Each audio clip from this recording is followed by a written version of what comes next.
Welcome back. It's the Big Blue Banter New York Giants football podcast. I'm Dan Schneider, joined as always by my co-host Nick Pilato. Today is day 2 after another debacle for the Giants, and we have had the time now to go in and watch the tape and figure out what the Giants were doing, what they tried to do, Nick, and what they were able to accomplish. We're going to get into the plays a little quicker than we did last time here. And we could start that off right away. I know Nick almost threw one up, but I do like to go before we do that. Just quick takeaways. Yeah, I threw a lot up last night. I'm not gonna lie. Yeah, we've been throwing up all day. I do want to talk quickly though about, and I'll give you mine after. I'm going to throw it to you first, Nick. Your just takeaways from watching the film, and I like asking, how did the film differ from maybe what you saw on the broadcast?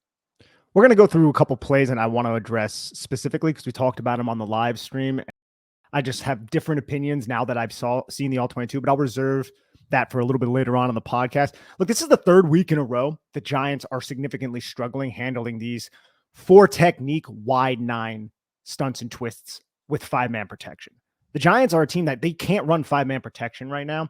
And if you look at the primary reason why, and this isn't novel, we've already addressed it, but I think we need to readdress it, is the offensive line and the rotating musical chairs that the Giants have up there, not having a true center, which I think is leading to a lot of miscommunications up front in the protection. Having Jalen Mayfield play 46 snaps. This guy was a practice squad call-up, and he's playing 46 snaps next to a bunch of young and struggling and developing players with a quarterback whose confidence could be hurt at this point because he is just getting hit time and time. And again, I think we must contextualize how this offensive line, it's not habitable for a quarterback to be back there when it's an obvious passing situation. The Giants have to have 6, 7-man protections. And when you do that, you limit your receiving options. And that's kind of been the story of the Giants right now, because these teams are pinning their ears back. They know where to align, and the Giants are not passing off these twists specifically at a rate that's going to be conducive to success for the Giants. It's a terrible situation up front. That's one of my primary takeaways. There's a bunch more. I'll get into it, but what you have? So I want to start by saying I feel like it's a cascading string of events. The Giants can't block up early in the game, right? So they fall behind for whatever reason, either the defense or the offense. And then they're in this mode versus Dallas, versus San Francisco, versus even Arizona, which they were able to get through to some extent. And then these last 2 games where they're playing so far from behind that they're in these full pass modes out of the shotgun, and defenders don't have to play the run. So they are running twists with no regard because nothing matters. You can just run it because they're going to have to pass. They're playing with bad game script, and the bad game script leads to these situations. And I'll say some of my takeaways, Nick, were one, I didn't feel this way after the Seattle game. After the Seattle game, I almost felt worse about the film from Daniel Jones. After this game, I felt better. I thought Jones was much better on tape than he was on the broadcast angle in this game. Doesn't mean he had an amazing game, but I thought he made some good throws in this game. I put one up on Twitter, the back shoulder to Darren Waller, not the near touchdown to Darren Waller. That was also a good throw, but I'm talking about the back shoulder to Waller because he stood in the pocket on that. He didn't escape it. He slid a little to his left and fired the ball downfield with pretty good accuracy and ball placement to Waller. It was a tough catch to make. He dropped it, quote unquote, but it was a tough catch to make. It was a great throw from Jones. I thought there were multiple examples of Jones standing in the pocket, taking hits and throwing the football instead of escaping the pocket, which has happened at times in the past, but more so in this game. I felt like there were more examples in this game, Nick, and there were a lot in other games, but even more examples in this game of just absolutely epically bad pass blocking, like just to degrees that just don't make sense, where like Jones catches the ball and there's just a breakdown immediately almost every single time. It feels like, not every single time, that's an exaggeration I think has been used by other people to make points, but on more times than should be, there's just these like quick immediate breakdowns, specifically on the interior offensive line. It was a horrific game. At times it looked like Christian Wilkins was literally teleporting into the backfield around some of these guards and centers that couldn't get their hands up on him. It's those twists. And if you look at the defensive linemen, how many snaps did they slant? It's like, I'm gonna line up directly over top of this which interior. Is, by the way, yeah, sorry, go ahead. No, I'm just going to line directly over the top of that interior offensive lineman, and then I'm just going to jump to his outside. And then what does that do? The offensive lineman playing next to that interior offensive lineman tries to help, and then the other guy ends up getting a free rush in on Jones. It's slanting and it's twists on passing downs because the Giants can't run the football. When you slant and you're a defense and there is a running threat, maybe Saquon Barkley will help rectify this, but we've seen defenses use this against the Giants in the past. When you slant, your gap exchange between the other slanting defenders, it could be compromised, and you can exploit that through running the football, but there's no true threat with the Giants running the football, not just because Saquon Barkley isn't there. It's because they have players like Jalen Thomas and players like Jalen Mayfield who are practice squad call-ups. And I'm not saying that they're the primary impetus to why the Giants suck right now, but there's no continuity on the offensive line. Andrew Thomas and John Michael Schmitz, those were the two offensive linemen we were excited about. Both of them are out. Ben Bredesen, we don't love the fact that he's starting, but I'll take him as a starter at left guard. Now you're throwing him at center. You're adding this whole mental component to his game. And he had a terrible game out here. I didn't think he played well at all. Finish your point too, man. I didn't mean to cut you off. No, it was a good point, but it was a good, follow-up by you. But my point was going to be, these defenses that are doing all these things like slanting their defensive linemen and running these twists and stunts, they're able to do that because the Giants are playing from such bad game script, game after game. That's what I meant by the cascading string of events. It's like, they're playing with no regard for the run game, not just because the Giants don't have Barkley back there, but because the Giants are playing from behind on such a consistent basis and putting themselves in these pass or die downs where the defense can just run games like that up front, which makes the job even more difficult for these young offensive linemen. And this was what I thought was the worst game by the Giants offensive line this year in a string of very bad games, but this to me was the worst one. And I saw Daniel Jones. I have two more takeaways. One was just, I saw Daniel Jones take so many hits in this game, man. So many tough, rough hits. There was a play where he escaped the pocket, should have just thrown the ball away, tried to run for the first down, got like 3 yards out of 6 and just took a massive hit. This dude's injured now with a neck injury. He might play this week, but he is just taking so many hits back there to a crazy extent. Like, I do understand what the people who say, oh, how would you perform when you're getting all these hits and all this pressure are saying. And I never didn't understand that. I know you understood this the entire time too. No one's ever tried to take that point away from you or anyone who believes that. All we've tried to say is that when they do have some opportunities, we need to be taking advantage of them. In this game, the Giants did a better job. And by the Giants, I mean Daniel Jones, of trying to take advantage of those. The throw to Waller, on the up and out, and the up and go, like that was a great double move. We wanted to see that. It was there. He threw it. The throw to Slayton up the right hash, that was a good throw by Jones. He recognized the safety rotating down. He recognized the depth the safety was playing at pre-snap, and he understood. He was rotating more toward the middle of the field, not down. But the depth he was playing at pre-snap, he understood he could take that shot to Slayton. He was just missed. And I don't even think it was a bad throw. I think Slayton has to try to drag his toes on that one. Now, some have said to me, why wasn't the throw more upfield and led so he can run under it? That's a question to be asked, but obviously on that play, you still think it's still considered a good throw because the receiver got his hands on it, and it's catchable throw for sure. And then receivers make that catch. Yeah. And I'm not saying Darius Slayton isn't an NFL receiver. No, I would say great receivers can get their feet in there, in my personal opinion. The great ones. And Slayton's not that. And then the throw to Waller on the back shoulder. Again, I mentioned earlier, but that's a great throw by Jones. And yeah, he had some misses. The 3rd and 6 to Wandale was a bad throw, obviously. And there were a few others maybe, but this wasn't like the Seattle game, I thought, where he was just fooled into stuff and he looked so rattled. He didn't even look rattled in this. He just was pressured an insane amount in this game. And yeah, it was bad. And then go ahead. To your earlier point about the cascading effects and the Giants getting behind and negative game scripts, even when they manage to get something going, Dan, they shoot themselves in the foot. There's always something. There's always one missed assignment or one penalty. You could take the Giants' second offensive drive in this game. They move the football relatively well, right? Then Eric Gray takes a negative 1 yard loss on a play, sets up a 3rd and 7 where there's that miscommunication on the offensive line that we'll break down a little bit later that a lot of people are blaming Neal or Daniel Jones for. That sack. And what does that do? That pushes the Giants back. Graham Gano ends up missing the field goal. The drive in the second quarter, they got themselves into field goal range, and Josh Azudu commits 2 false starts. Now, they did convert on 3rd and 9 because Darren Waller ran a nice little dig route, kind of slant type of play, cool. And they converted. But still, you're in field goal range and you're shooting yourselves in the foot. And if you go through all of the games, Dan, this season, whenever they get to the midfield, they end up committing dumb penalties. They did it against Dallas with the Andrew Thomas false start and then the John Michael Schmitz bad snap. And they've done it in several other games so far, even in this game after the Bobby Okereke interception. The Giants had a holding on 3rd and 3. And now Graham Gano kicked the field goal. But what is wrong with this team that they're so undisciplined when they're encroaching on scoring position. They're so close. It's like, oh man, we're about solidified in Graham Gano's field goal range. Now we have to make a mistake. We have to miss an assignment. Just seems like that's something the Giants have done this entire season in almost every game whenever they are somewhat competitive. Yeah, they've had massive regression from a touchdown standpoint in the red zone this year. That was a big reason the Giants were able to win games last year. They scored touchdowns in the red zone this year. They're not scoring touchdowns in the red zone.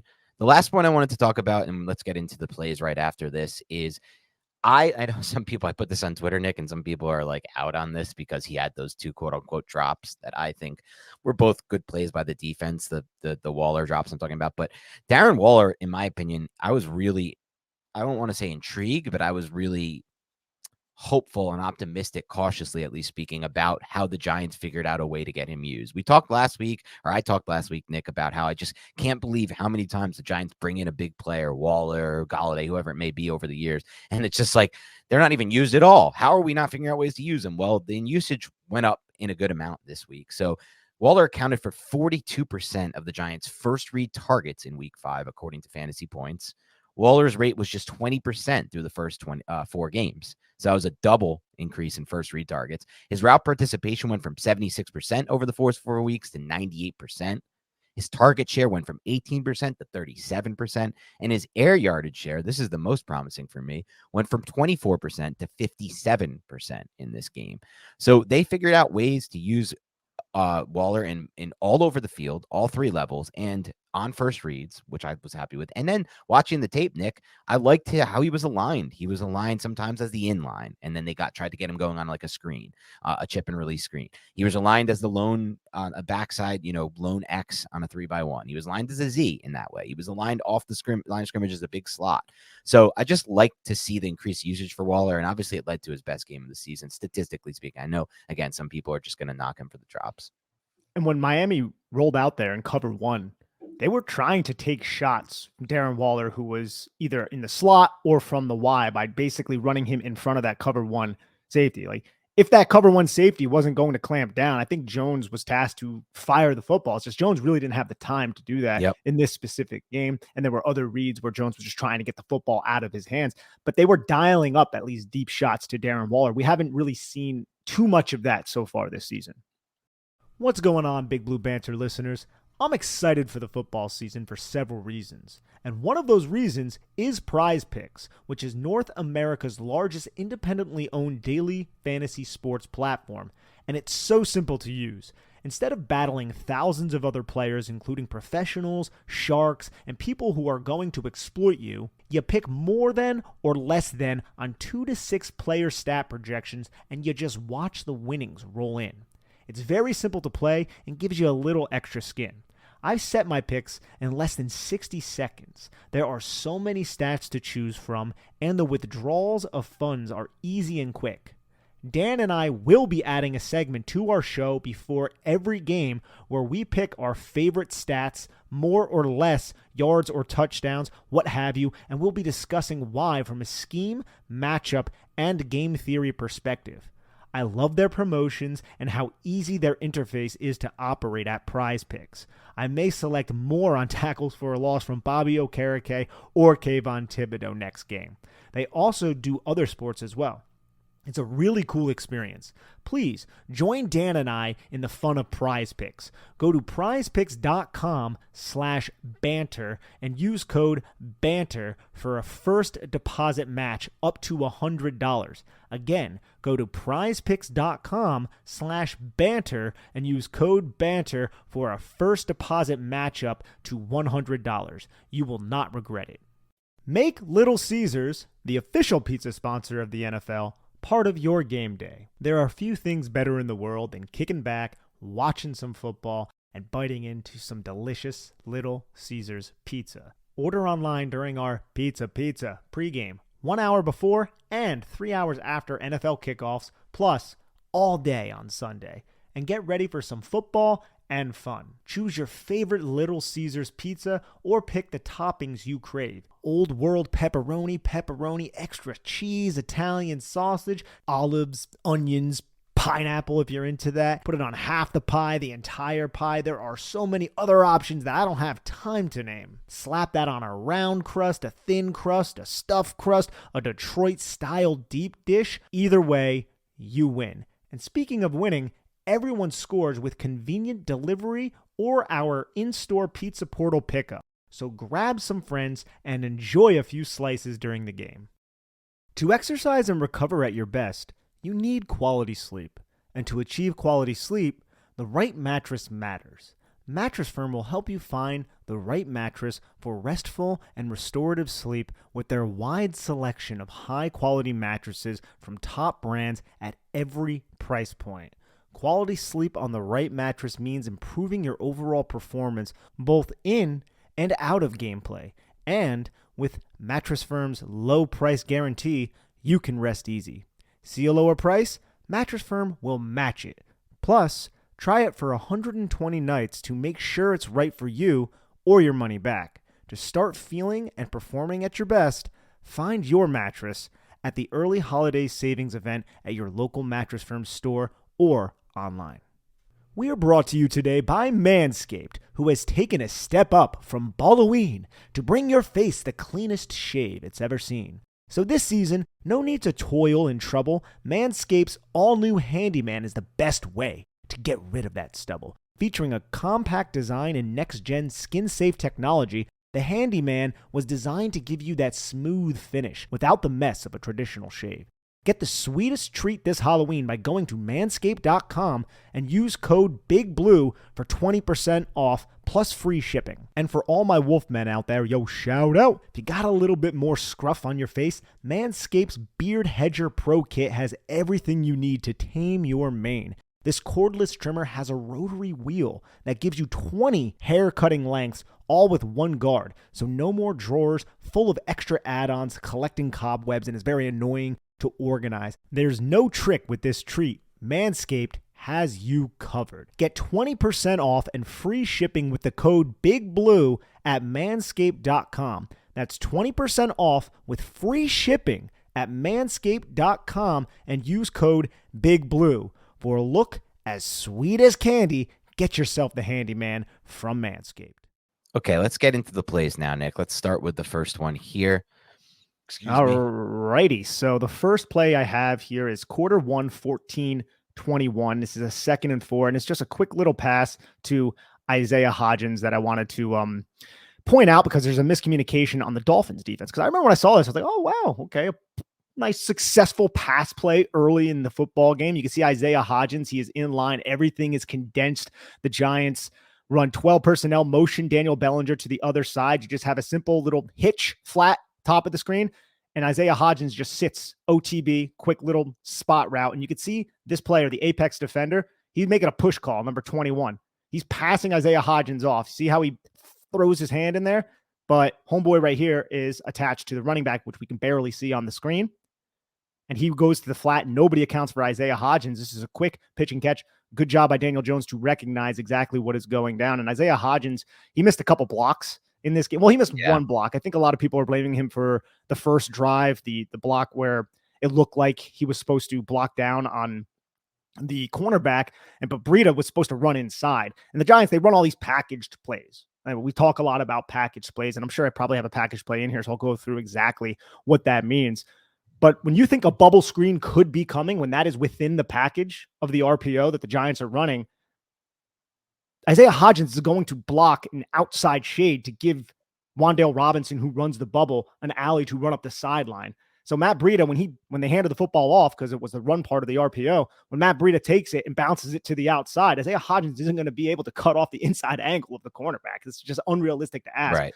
But the bad one that Isaiah Hodgins missed was the Wan'Dale Robinson screen a little bit later on. If you want to call it a screen, it really wasn't a screen. It was more of just a quick flare pass to the outside. Here's just the play to Isaiah Hodgins. We'll move on to first quarter, 12-26, 3rd and 7. This is a throw that is going to be low to Wan'Dale Robinson. I just want to pay attention to the twist. People are really blaming Daniel Jones for this 3rd and 7. Look, you can. It's not as egregious as the one that happened a little bit later on in the game, but Daniel Jones gets hit by 2 players right when he releases the football. And there's just no communication with the twist. And this is kind of what I was talking about before. These 4 technique wide 9 twists, these tackle Yep. and twists. Now, tackle end means the tackle is going to be the penetrator. He's going to go right through the B gap, and the end is going to loop underneath. So that's exactly what happens. We'll see it here. Daniel Jones is checking with the protections, and you can see how 94 goes right through the B gap. McKeithen takes him. 43 comes right in, hits Daniel Jones. Could have been helmet to helmet, possibly. And the throw is a catchable, and Wan'Dale Robinson ends up kind of sliding there on a 3rd and 7, and the Giants don't end up converting, obviously. But the inability to pick up the twist, man, is something that these teams just keep running. It's that specific alignment that the Giants are struggling with, though. So I don't believe we're doing superlatives on this one, but if we were, this would be my best route. And it's Darius Slayton at the top of the screen, plus splits of about 4 off the numbers. Watch how he sets up to the outside.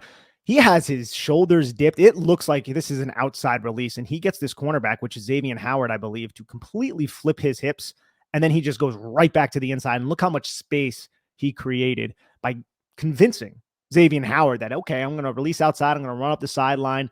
Nope, I'm going to come right back on this slant, and I'm going to catch the football. And this is a 3rd and 6 right here. Easy conversion, just a very beautiful route by Darius Slayton from a 3-by-1 set as the outside wide receiver in man coverage. Yeah, bad snap, low snap here. Jones does a good job collecting it. I had this one in my notes too because I just love how, it's such a good route by Slayton, and he gets away with subtle push off here, which you're never going to get called for, in my opinion. And he just does a perfect job, in my opinion, of selling that outside route like he's going up the sideline and then breaking back inside. Yep, just like that, whips his head. And look, he has so much time.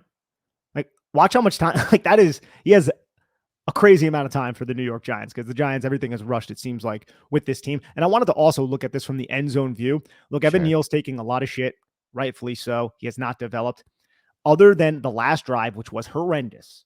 Like, I don't know what he has against Tyrod Taylor, but it was horrendous. And I think 5 of his 6 pressures happened on that last drive. And then obviously the sack, the miscommunication that we'll go over here in a little bit. But other than that, I felt like Evan Neal took somewhat of a step forward to where he looked competent. He was more in position, and he was more deliberate and decisive with his punch. And there were a couple plays. I don't think I have the play where he snatch and traps Christian Wilkins, just throws him to the ground and falls on top of him. He has a play where he just tosses Van Ginkel. And then there's just plays where he's just in position, and he's not allowing these edge rushers to run around him, and he's framing his blocks much better. So I don't want to say it is signs of encouragement, Dan. And I think you have the same takeaway. But it's low of low right here with Evan Neal, and it's just the worst plays are just so bad that they really stand out. Yeah, we discussed this before the pod because we wanted to figure out, where to go with what we saw on tape, and that's what you just said at the end is exactly what we came to at the end. What I said, and I know you agreed with, just based on what you just said now, Nick, which is those low of low plays are so transparent and pushed around social media and wherever that and they are really bad plays by him, that it almost kind of frames who he is entirely, to the point where even when he can put out pretty good game film, like he had in this game, like look at this rep, the rep you discussed, the snatch and trap against Christian Wilkins. And generally speaking, he was just in a better position more times than he has been all season long. And yet no one's talked about it yet today. I haven't seen one positive note on Evan Neal outside of what you just said, Nick. And those are signs of encouragement, right? Like it's not perfect yet. And he still, again, had a really bad final drive with Tyrod in the game. I think more so than not, that probably is just being gassed. I think I looked at this game film, Nick, and I felt like toward the end of the game, the Giants were so gassed in so many ways, like so many players I saw looking gassed on the field. Maybe it's the heat in Miami, or just, that kind of game where you're just running around so much because the Dolphins have 500 something yards of offense. This is mostly on defense too, but, ultimately, I feel like Evan Neal did take a step forward in this game. It's not going to be discussed a lot, but I like that you put up one good rep there, and there were multiple reps that I felt like he was in better position this week. And he just looked more confident, especially with his hands. Yes. And like he looked more decisive with his hands, and he was quick to engage. And there were some pass rushing reps where Van Ginkel, this dude's just an underrated football player, where Van Ginkel anticipated and he timed up Neal. Neal was varying his punches a little bit, but Neal was a little bit more aggressive with his hands in this game. And he had one inside spin, Van Ginkel, where he just blew right past Evan Neal, because Evan Neal kept doing that one set and then going for the double punch and going to initiate contact. Van Ginkel timed it beautifully. And I got to give my tip of the cap to the Wisconsin Badger for you. And here is the sack heard around Giants Twitter. This has been blowing up Giants Twitter right now. Whose fault is it? Is Daniel Jones supposed to throw hot here?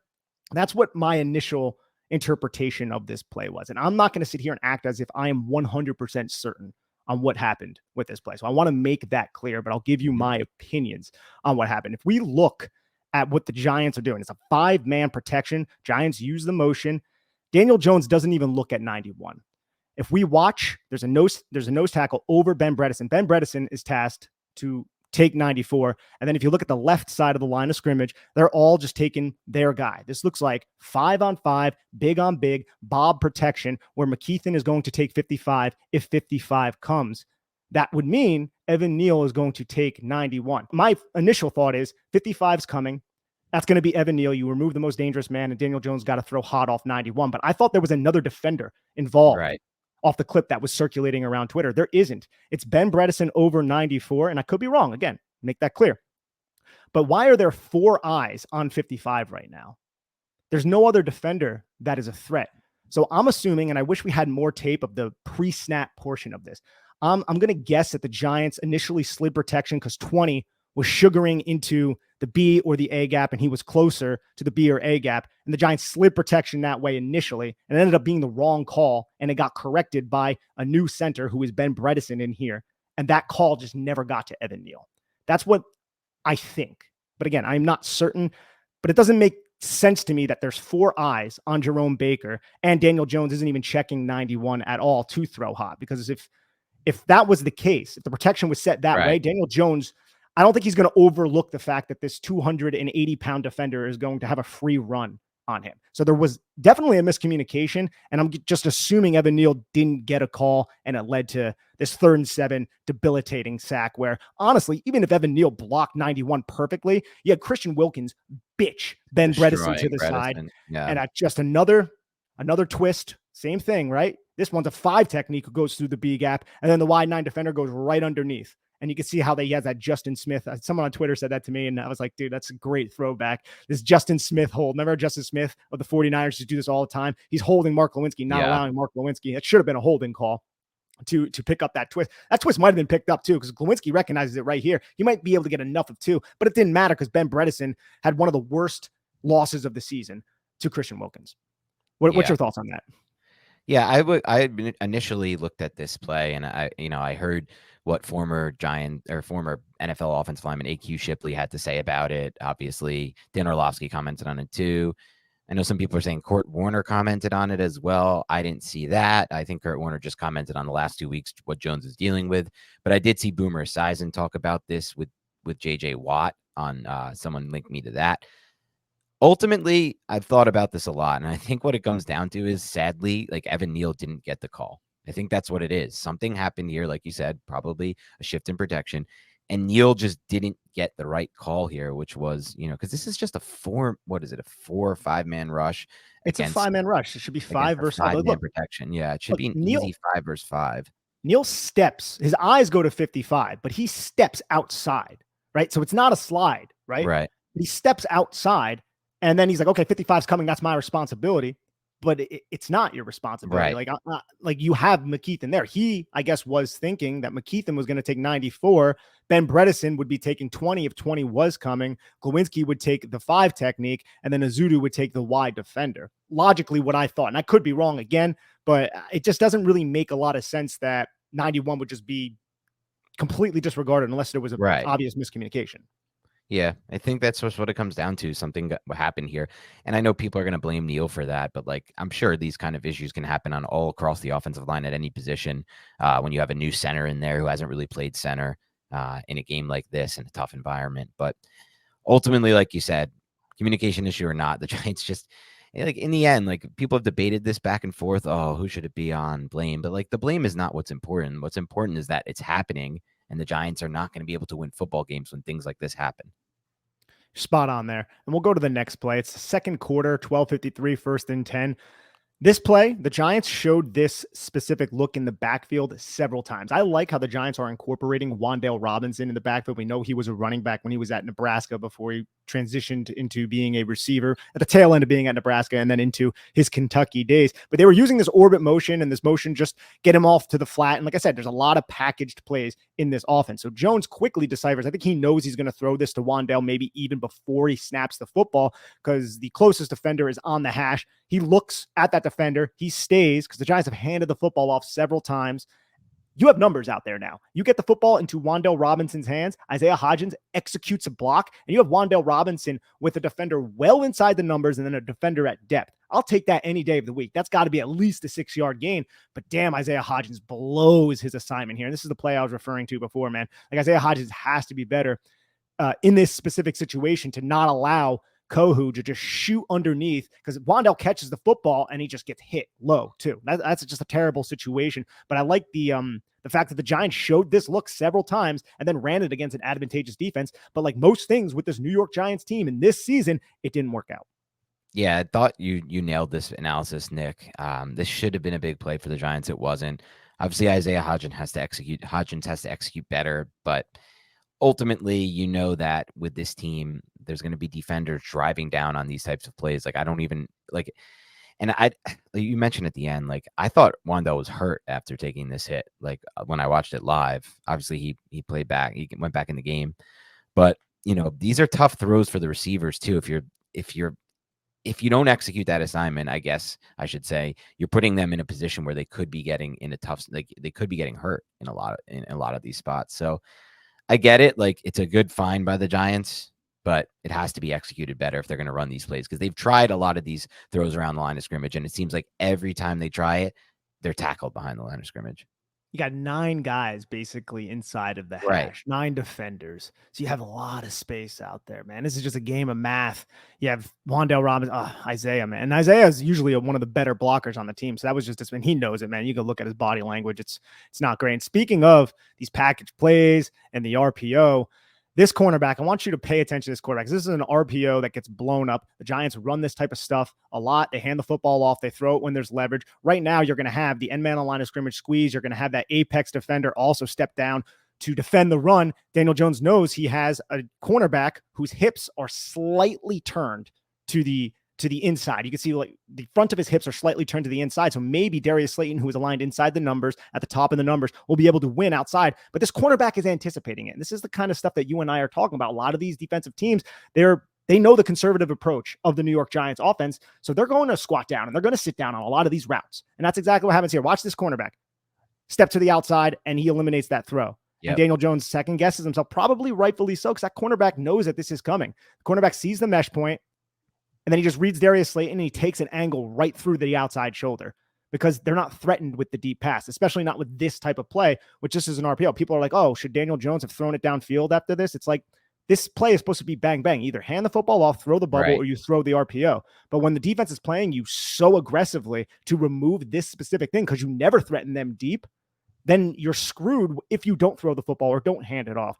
So once Daniel Jones decides not to throw the football here because that cornerback plays it so well, he's screwed. One thing he can do is try to extemporize, but the Dolphins were all over him. It was a great breakdown, and I think it's a good sign of just, you know, a few things here. One, how teams have adjusted to play the Giants, and then two, how a lot of the times people can think that like something's on a quarterback when it's not actually on the quarterback here. Like you said, this is a bang, bang play. There's only 3 options and the ball has to come out fast. When it's taken away like that, there's really no option for the quarterback here, as you can see from the first angle, the sideline angle, where there's nothing really open downfield. And look at 21 and 51. Daniel Jones is making the right read, right? They all pinch down to the run. Yeah.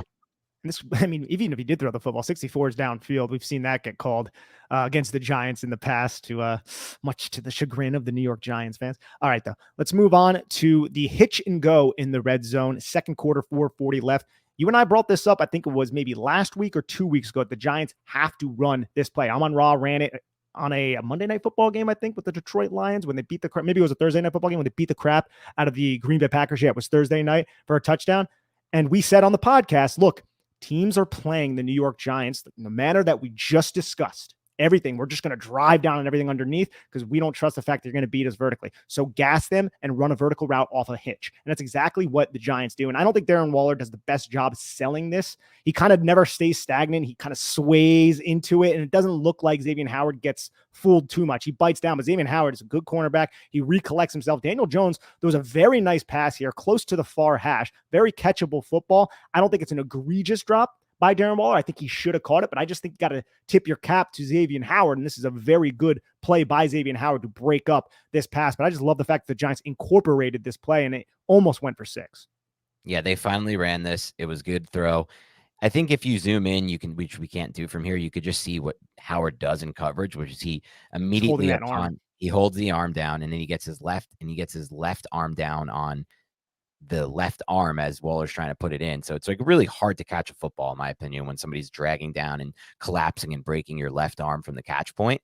But having said that, and I understand what Giants fans say when the frustration they have, which is, they brought this guy in to make those plays, to make those catches, to make the harder, more difficult catches. When, a cornerback breaks your left arm, make it one-handed, snatch the ball with your grip and bring it in. And they're not going to get this many opportunities a game. Like this hitch and go was a one and done kind of thing for this game. They had their chance right here. This could have changed the game in some ways, and they weren't able to cash in. And it wasn't on the quarterback, and it wasn't on the pass protection, which you can't always say about this Giants team. Look, the pocket's great. The quarterback does a great job of understanding, the leverage here and understanding where to put the football, in my opinion, away from the safety. And he does a good job with that. It's a nice touch pass over the top. And obviously they can't come down with it.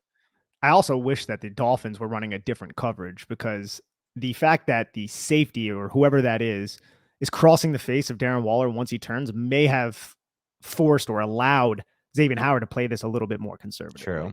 Because watch, like right here, Xavier Howard's still off. And then once he clears, it looks like he starts to come down. Bought him a little bit more time to recover once the double move happened. And again, I don't think Darren Waller sells this excellently, man. He doesn't really stay all that low, and he kind of sways himself right into the break. Like watch Odell run that against Cincinnati from years past. And it's like, whoa, that's how you run that, man. That was like one of the most crisp routes you'll see on this double type of move. Now we have, one thing I wanted to bring up too, Evan Neal. We brought him up before. This is another good rep from Evan Neal. I think this is Ogba 91 tries to club down and win around the edge, which we've seen Evan Neal surrender several times. He gets both of his hands on him and just kind of shoves him up, stays in front, doesn't allow him to bend around. Just a solid overall rep from Neal. And if you look at his feet, it's not even necessarily just great. Like he opens his hips a little bit early, but he just contacts and then doesn't allow Ogba to defeat him. So I just wanted to give credit to Neal in this situation as well. Yeah, for sure. This is another example of just like, if you watch the tape, you see more good reps than you were expecting from Evan Neal in this game, given the narrative.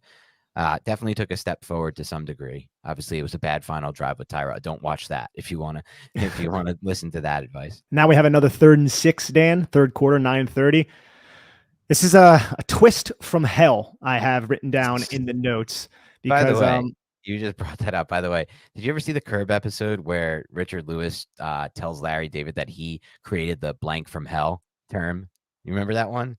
Oh, man. I've seen every Curb episode, but man, that's not coming to my mind. One of the newer seasons, Richard Lewis. Okay. Someone says like, oh, she's the something from hell. And he's like, I made that up. I'm the one who said that, the blank from hell. And like, he tried to like make the case that he was the one who created the blank from hell, which I don't, it's just like a whole thing. It's a funny episode, but it just made me think of that when you said the twist from hell.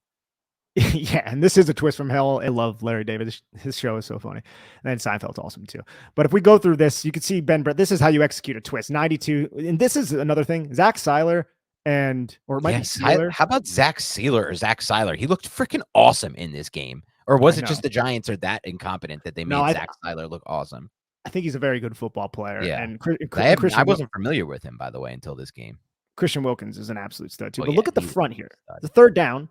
And you have 2-3 techniques out there. And the 3 technique over Mark Lewinsky is just going to run right into the hip of Ben Bredeson. Wilkins is deliberately going to engage him and engage Mayfield. And then he's going to back off. You see how Wilkins, he goes in and then he's like, okay. And then he stops and he just waits for the pick to happen. Pick happens. Mark Lewinsky does a phenomenal job transitioning. And we don't give the Giants offensive line and their protection a lot of credit, rightfully so. But you can see how Mark Lewinsky tosses Seiler to the side, and it helps with the Ben Bredesen fall, but Ben Bredesen wasn't taking that anyways on the transition, but he's able to square back up to 94, but it doesn't matter because Seiler ends up getting the sack on the play because Bredesen wasn't anticipating the 3 technique to slant or to twist all the way into that direction. So this is just the twist from hell as we have it marked up, but I also wanted to bring up Evan Neal once again against Van Ginkel.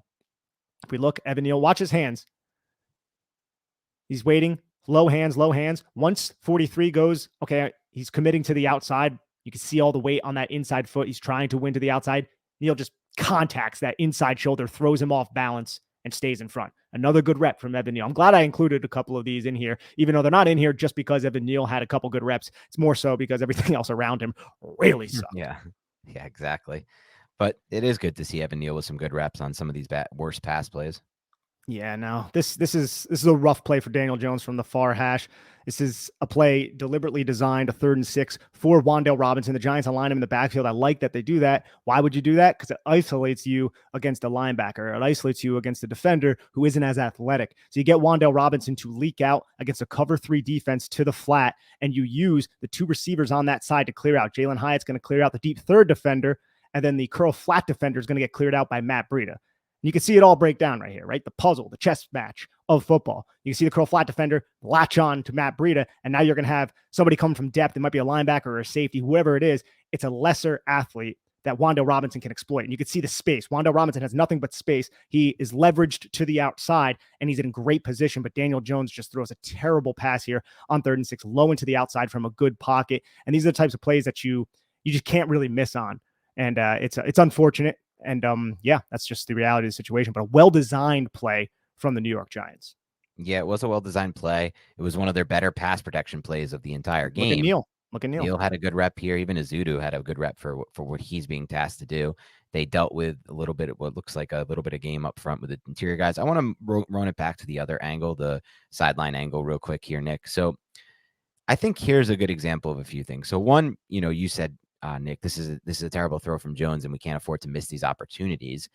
I think that's correct, but I think a lot of people, when they hear that or see that, Nick, they tell you, look, every quarterback misses throws like this in a game. And the answer to that is you're right. But the issue being those quarterbacks also, and we've gone over this in the past, those quarterbacks also make a lot of crazy plays that you're not expecting them to make, the non-easy ones. Like this is a layup for the quarterback. This is as easy as it gets. The protection is great.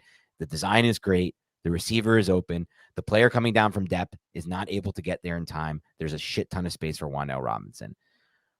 But they're not all like that. And when the plays aren't like that, those are the ones where, you either want your quarterback to make those, or you want him to just make all the layups like a Brock Purdy style, right? Like to never miss a layup. But when you're missing both, or you're not making some layups and you're not making enough of the crazy plays, it does get hard to kind of say that the quarterback's playing well. I also think, Nick, this is a good example of, especially considering, in my opinion, Daniel Jones made a decision before the snap, which he does a lot of, that he was going to Wan'Dale here. It's another good example of throw with anticipation, right? Get the ball out before Wan'Dale gets out of his break. Why do you have to wait to throw the football until after he's out of his break? If you get that ball out before Wan'Dale's out of the break, I think you're going to actually have a more accurate throw because you're going to be a little bit more decisive in it, and you're going to throw to a spot rather than to where he is once he's out of his break. If you look at this throw, the ball, like Jones catches the snap, takes a few hitches, and makes the throw. By that point, Wan'Dale's already out of his break. But if the ball is out before he's out of his break and he throws it into space, it's going to hit the outside shoulder. Wan'Dale's going to have this crazy amount of space to work with. And it's not only going to be a first down conversion, it's going to end up being a big play. But once you wait to make the throw after he's out of his break, it sometimes will lead to things like this, especially for a quarterback like Jones, who we've discussed in the past, isn't great at throwing with ball, has pretty poor ball placement, to be honest, when the receiver is already out of his break and running on that horizontal plane. But he has displayed almost the opposite, which is better ball placement when the receiver isn't out of his break yet and is about to come out of his break, especially on those deep dig routes. So it's going to work toward his favor completely to not take those 3 hitches, to just catch the snap, go to the read you're already determined before the snap anyway, which is ultimately open. Like you did the great job of breaking down, Nick. The defensive back coming from depth is not going to get there in time, and just catch it and rip it. Like don't take those 2-3 hitches and wait for him to get out of his break. I think you bring up a lot of solid points there. One thing I want to say about it is maybe just Jones not working with Wando Robinson in the backfield or at all throughout training camp.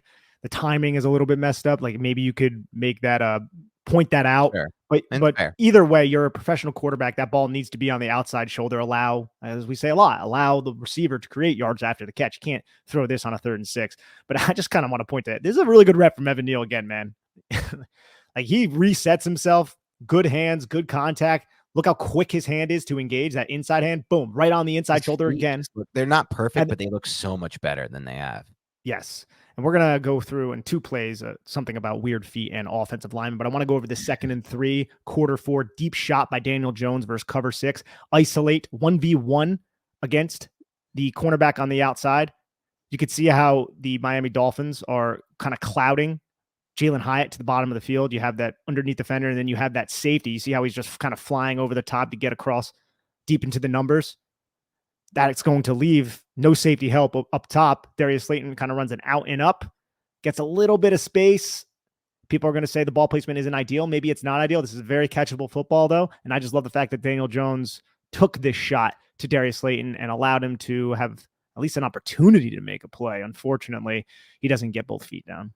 Yeah, and you could see it from the end zone angle even better, how close this was to being a huge play for the Giants. We'll run it through right here, and then I have a few comments to make about it. Right here, the ball, you can see even if you just pause right there like that, that like a great receiver is going to drag those 2 feet in from that angle, right? Like that's going to be a great catch from a great receiver. I can understand people who are saying maybe the ball placement wasn't ideal because if you just lead him upfield, there's no safety help at that point, which was a good job by Jones originally anyway, which I brought up earlier in this podcast, to recognize, in my opinion, the leverage of that safety before the snap, number 8, and then to watch where he rotates. And you could see him with his eyes watching him rotate. The minute he sees that safety start to take those steps toward the middle of the field, he knows that he has Slayton. And so he's okay with taking that shot. He also keeps his eyes directly in the middle of the field, catches a snap, and it's not until he goes back into his drop back that the head snaps around to Darius Slayton's side, recognizing the 1v1. Giants protection holds up pretty damn well for them. And that ball is very catchable. Yes, I don't think it's ideal, but it's very catchable. Yeah, it's a fine throw from Daniel Jones. Slayton should be doing a better job, in my opinion, of dragging his feet there. And more importantly, I just like the recognition of where the safety is pre-snap and then where the safety rotates post-snap. I'm wondering if that safety, if Xavier Howard was expecting that safety to be there or not. But regardless of the fact, I'm not trying to crap on Josh Astudu, but I remember when he was at UNC and he was taking tackle snaps on the podcast, you'll recall, I was like, he has weird feet as a tackle. Like they're quick feet, but his set is just weird. And this is a good indication of what I meant by that. If you just watch his feet, it's just what I don't really know exactly what like is going on there. Like it looks like he's about to vertical set, but then he just kind of second guesses it, almost comes to like a horizontal base, and it just completely says, okay, I'm not fast enough to cut this angle off. And I've seen this hitch with his set a lot throughout his tape whenever he's at tackle. And usually he's athletic enough to cut that angle off, but on this play, he's not. And this is the play that ended up getting Daniel Jones hurt with the neck issue, if it was one individual play, but he left after this game. And I feel bad for Josh Azudu. This isn't really Josh Azudu's fault. He's not drafted to play tackle. He's drafted to play guard, and he's forced to play tackle, as you said on yesterday's show. So I'm not highlighting it to crap on the guy. But do you see what I'm talking about with the feet, man? Yeah, it's really weird that would be – I'm not really even certain why he would have that set against a wide 9 rusher. I'm not sure either. It just seems, I don't know, like it's something I've seen before too. Like when you want to set wide against a rusher lined up that wide, you might want to set vertical, but I mean, you have 2 guys on 92. Or vertical, yeah. Well. Or you could jump set. You're right. Like I've seen that happen as well before, which is one of those more wide sets, 45-degree angle too. But yeah, no, it's just something I wanted to bring up. And then yeah, no, man, it is. And I feel bad for Josh Azudu as well. Same. And here's the end of the game. 2nd and 14. It's a 15-yard pass to Darren Waller. So the last play that I believe I have in here, Dan. And this is just really nice pocket maneuverability and pocket manipulation from Tyrod Taylor. The ball placement here is not great. I want to bring that up. But I was really impressed by how Tyrod Taylor got through 2 reads and found Darren Waller coming across the field and how he resets the pocket. And you'll see that really well on the next view. But you could see he doesn't like what he has on this little slant flat to the bottom of the screen, and he flashes his eyes to Waller and finds Waller. Again, ball placement, not ideal. Want to make that clear. Not making a quarterback controversy here, but I want to tip, or I want to give some credit to Tyrod Taylor, and you're going to see what I'm really talking about at this point. Doesn't like what he sees. And you can see how he's looking at the safety, trying to allow time to develop for that slant flat or whatever the hell it was at the other side of the screen. And then he goes over there and he's like, okay, that's just not there. I'm going to flash my eyes, quickly comes off it, right? Flash my eyes to Darren Waller, wait. And he has to wait until Darren Waller passes this 55, this defender, and get into the throwing window. So what does he do? He doesn't just stand back there. He steps to his side to avoid the incoming pressure, and he rips the football in. That's just good pocket manipulation. Again, throw isn't great, but that's fine pocket manipulation there from Tyrod Taylor. And I think Darren Waller does an excellent job adjusting to this football and bringing it in, because if he didn't, that could have been an interception because 21 was bearing down. Yeah, it's an incredible in-air body adjustment by Waller. I put this play up as well earlier, Nick, and people were like going crazy about how bad the throw was from a ball placement standpoint from Tyrod Taylor. Obviously not recognizing the nuances you talked about one, how fast he moves through those first two reads, and two, how he resets the pocket to manipulate the pocket. Obviously, the ball placement is bad, though, but I thought this was a great catch by Darren Waller when I saw it. Look how insane that catch is. But nope, when I put this on Twitter, people are like, but he missed the other two balls, so screw him. He had a horrible game. So, all right, whatever. I guess we can't say anything nice about these players today, especially not anyone not named, the big one. But there it is. Like you could see from both angles, just an insane catch behind his body by Darren Waller here. Yes, and I just love how quick Tyrod is with everything. He's very quick. He's very quick. It's not there. Let me go to my other option. And then he gets patient, and then he resets. I just think there's a lot of veteran traits on this specific play. So I just loved this play from Jones for a multitude of reasons. Obviously, again, horrific pass protection. We'll run that back real quick. But he does a good job, in my opinion, of recognizing what he has available to him on the outside and putting the ball in a spot where Darren Waller can catch this. It's not the easiest catch in the world for Waller. I know people are killing him for dropping this, quote unquote. To me, it's a really difficult catch to make. You want him to make this catch, but I just love Jones here standing in the pocket, understanding he's going to take a massive hit, understanding where he has the one-on-one really fast, and then putting the ball in a spot that can be made. A play can be made on by the wide receiver or the tight end. In this case, Darren Waller. This could easily be a play where I see Tyrod Taylor or Kyle Aletta or other people who have played quarterback for the Giants throw this ball inside and have it intercepted. Like they take the chance despite the pressure and they get intercepted. But I thought Jones did a good job putting this ball in the right spot to potentially make the catch. And obviously it didn't happen, but it was available for them. Sometimes as a quarterback, you just got to give your guy a shot. That's what you got to do. And Jones did that several times. It's just unfortunate that not many of those catches ended up being secured by the receivers. And that was one thing I definitely noticed about the tape this week. There were more opportunities given to the wide receivers and the tight ends than there had been against the Seattle in a similar game script where they fell behind and they were in pass-only mode and the opposing team was blitzing them from the edge and run blitzes and slants and all the things to make it easy for the defense. I thought Jones did a better job of putting the ball in spots that could be caught at least a few times in this game. And the Giants also, one concept, and I don't have it cut, but it's a simple concept anyways, that the Giants had some success with in this game was just mirrored slants. Which I know. Right. Two by two set. So you have two receivers on each side of the field, and all four of them run slants to the inside. Jones reads the pre-snap, which leverage he likes, what the defense is doing, and he fires the football. Quarter one, 2nd and 12, 13-yard reception to Sterling Shepard. Quarter two, 3rd and 10, 21-yard catch to Darren Waller. And they had another slant, which wasn't mirrored, that meaning that to the front side of the play, they ran double slants, but on the backside, they ended up running another concept where Jones had success throwing the slant. So maybe we're going to start seeing more of that specific quick game concept of double slants, depending on how the Buffalo Bills end up playing the New York Giants receivers, which I'm not looking forward to. No doubt. And no superlatives for this week. There just wasn't that much to talk about from that in the positive light. So he felt like it was better to bury him for this week. But go ahead. One thing, Eric Gray received the second most snaps of the running back position. Breida was used in the slot a little bit, and Eric Gray, so you saw some of that pony package with Gray. We didn't see any Gary Brightwell on the football field other than special teams. So that is a development that we should pay attention to. I think Gray looked really hot early on in his first couple carries. I was, hello. But I thought he looked very good early on in the game with some vision.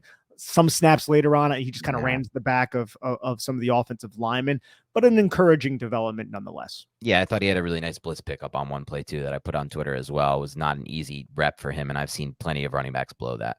Was it a blitz pickup or was it Ben Bredesen falling flat and him running into Christian Wilkins? It was mostly that. Yeah. But at least he got his body in front of Wilkins, which Bredesen couldn't do. He did a better job of preventing a hit on the quarterback than the actual offensive lineman on that play. So it was worth noting. And that is where we'll leave you off today. Thanks for everyone tuning into the Big Blue Banter offensive film breakdown. We hope there's better film ahead to break down, of course. But I will say this. You can criticize us for it, but Evan Neal had a better game this game, and the tape showed it. So we're going to stick by that, and we're going to say that. And so I'm sure we'll get some hate for that too, but it is what it is. Thank you for tuning in. Thank you for sticking with us in a season like this. It's just tough times to break down the New York Giants. It's not good. But hopefully they can figure this thing out soon enough. And it sounds like they're optimistic about getting Jones back this week and potentially even Saquon Barkley. So Andrew Thomas, they did not sound optimistic about, by the way. If you heard Brian Dable, it sucks. It looks like we're going to be another game without Thomas at minimum here. But yeah, thanks for tuning in. Have a great rest of your week, and we'll talk to you soon on the defensive film breakdown.